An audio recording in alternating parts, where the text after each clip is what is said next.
Quand j'ai adopté mon chien, Mia, la première chose que j'ai fait, c'est d'aller sur internet et de taper comment éduquer un chien. Et là, je me suis rendu compte qu'il y avait des tonnes et des tonnes de théories différentes, des théories qui se relient, mais également des sous-théories qui viennent parfois totalement se contredire. Et la théorie que j'ai beaucoup retrouvée au début, c'était la théorie de la dominance. Je suis parti du principe que cette théorie était cohérente. Il y avait des études dessus, donc c'était sur celle-là que j'allais partir. Et rapidement, au bout de quelques jours, je me suis rendu compte qu'elle ne correspondait pas à ce que je veux. Parce que cette méthode d'éducation par la dominance, elle repose sur des théories qui sont erronées, qui ont été invalidées et qui peuvent avoir des conséquences graves pour votre chien. Donc si vous êtes perdu dans l'éducation de votre chien, si vous sentez que la relation que vous avez créée avec lui elle n'est pas aussi forte que vous aimeriez, peut-être que c'est un problème de méthode. Et mon but avec cette vidéo, c'est de vous aider à retrouver une connexion avec votre chien, à réparer les pots cassés, pouvoir l'éduquer avec une méthode qui est vertueuse pour vous, pour lui, pour votre relation, pour son obéissance et pour son adaptation dans le monde dans lequel il évolue. Donc si ça vous intéresse, c'est parti. C'est important d'identifier ce que c'est que ce concept de dominance.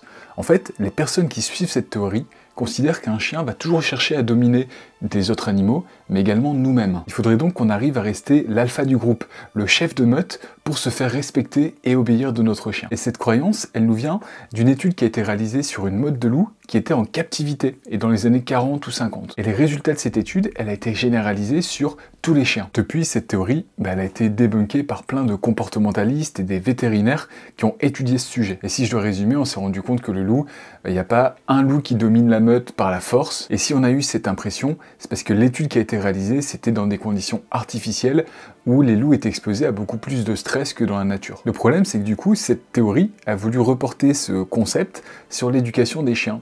Donc ce qu'on a fait, c'est qu'on a essayé de les dominer. Et vous avez probablement déjà vu des chiens qu'on met sur le dos pour montrer qu'on est les chefs et sur qui on va crier pour les faire obéir. Et sur le papier, c'est des méthodes qui peuvent fonctionner. Si vous mettez un collier électrique à un chien pour qu'il arrête d'aboyer, il va arrêter d'aboyer, ses aboiements seront inhibés. Par contre, son état émotionnel, son niveau d'angoisse, son niveau de stress, ils seront au maximum. Avec cette méthode, on règle la conséquence, mais pas le problème de fond. Et on pourrait parler de dizaines de méthodes. Si on punit un chien qui vient de détruire, le chien va pas arrêter de détruire, il va arrêter de détruire quand le maître sera présent. Et le retour du maître à la maison, ça peut être associé comme quelque chose de stressant, de risqué, parce que le chien sait qu'il va se faire disputer. Et une fois que j'ai compris ça, je me suis dit, quelle méthode fonctionnerait, où je pourrais avoir une sorte de collaboration avec Mia et où on pourrait travailler ensemble sur son développement et aussi mon apprentissage de l'éducation. Et plutôt que d'essayer d'imposer un bon comportement à un chien, on va essayer de le guider vers ce comportement pour l'aider à s'adapter à l'environnement dans lequel il évolue. Et en fait, on peut le guider à avoir un bon autocontrôle,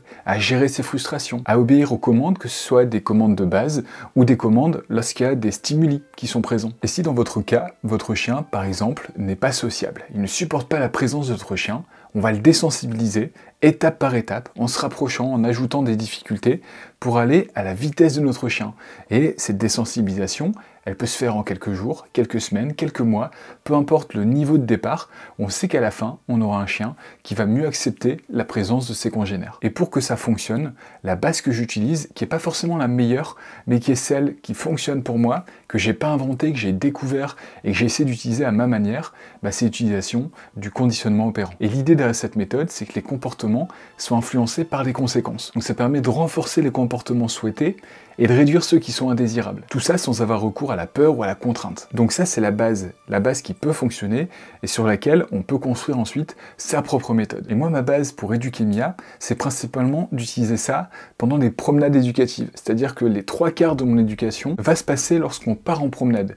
Pourquoi? Parce qu'on part en promenade tous les jours, on part au moins 1 heure à 2 heures par jour. Donc c'est simple, c'est une routine qu'on peut intégrer chaque jour. Et ce que j'essaie de faire pendant ces promenades éducatives, c'est de donner un rythme où je vais mettre des moments calmes, où je vais mettre des moments d'apprentissage, des moments de désensibilisation, de sociabilisation. Et c'est ça qui est génial, c'est qu'on peut l'adapter aux besoins de notre chien, à leur niveau, parce qu'on peut utiliser l'environnement qui est autour de nous comme outil d'éducation. Et donc parfois je vais choisir d'aller à un endroit simplement pour renforcer quelque chose. Si Mia a du mal à revenir au rappel, je vais choisir un endroit où il y a un terrain vague pour pouvoir la lâcher et la faire revenir au pied de temps en temps pour travailler ça. Mais si je vois qu'elle a du mal avec ses congénères, eh ben je vais aller à un endroit où je peux croiser d'autres congénères et où je peux la faire travailler sa sociabilisation. Donc ça permet de planifier à l'avance, mais également de se faire surprendre par l'inconnu et de pouvoir y réagir. En fait, ce que j'adore dans cette méthode, c'est que ça apporte de la flexibilité et ça évite de travailler uniquement dans un endroit aseptisé comme à la maison où il n'y a pas de stimuli à l'extérieur et c'est plus dur de varier les exercices. Quand on part à l'extérieur, quand on part à l'aventure,